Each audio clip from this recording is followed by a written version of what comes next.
Okay. Hello everyone, welcome back on the YouTube channel of International Institute of Languages. Today I will be discussing about the writing task 1. We all know that in IELTS there are 4 patterns, there are 4 things that we need to work upon: speaking, reading, writing and listening. So today I will be discussing on to writing, and in writing also I will be discussing task 1. So here in task 1 you have to spend about 25 minutes out of 60 minutes in total for the task 1, and the word limit is 150, which will be divided into 4 paragraphs again, that you have to use 150 words in 4 paragraphs, that is of course. So here in 4 paragraphs what all will you be doing, that we have mentioned here. The first para includes your paraphrasing, the second para includes overview, third paragraph body content 1, fourth body content 2, and in this also you have to manage your word limit. So how will you all be managing your word limit? It is also mentioned here. In first para, when it is concerned with paraphrasing, then you have to spend 25 to 30 words here. In second para, while overviewing the whole thing, so here 30 to 35 words. Third para includes body content 1, wherein you will have to write 40 to 45 words. Fourth paragraph body content 2, wherein you will be writing 40 to 45 words. Okay, now let's dive into one situation of paraphrasing. Like many of you would be having questions that we don't know what paraphrasing is. So I will be telling you about paraphrasing also. Paraphrasing is something when we have to express the same thing in a different way. For example, I intake healthy food. Instead of the word intake, I can say I consume healthy food. I consume fruits. Right, I consume all the good things.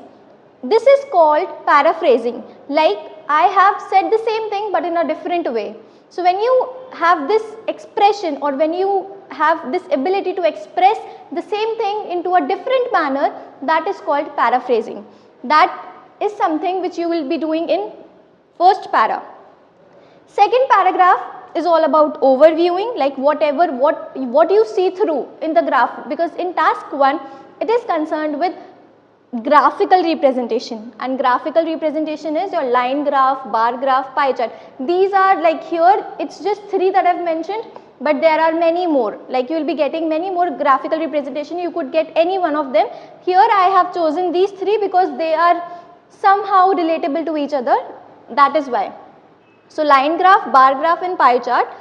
You, for example, I've got a bar graph, and the bar graph is flashed in your screen also, that you can see. For example, I will be showing you the bar graph and the sample answer right there on your screen. Okay. So now moving on to connectors, like what are the connectors that we can use in paraphrasing or in writing, because connectors play a very important role when it is concerned with writing. And these are the connectors which you can use not only in writing task 1, but these connectors can also be utilized in the writing task 2. The first one is in addition, which you all would be knowing the meaning of it. Like when we have to say something more about the same thing, then in addition is used. The word therefore, similarly, thus, subsequently, moreover, furthermore. These are the connectors that we have. And also one more thing we need to, we need to take concern, and that is that we are not supposed to use the same word or the same thing again and again, because we need to avoid lexical resources, we need to avoid the coercion, and that too, we don't have to use the word and again and again. We don't have to use the same word again and again. I hope I've made it very clear to everyone. So yes, and writing is all about your opinion, your expression, your way of expressing things, and that is why the writing task is there, that how do you write, how do you present yourself, how do you express yourself. So that is how you need to take good care of your writing skills also. And in writing you will have to spend about total 60 minutes you will be getting, wherein 25 minutes you will be spending in the writing task 1. So I hope I have given a good brief description about the whole thing, about the writing task 1. That is all for this video. Thank you.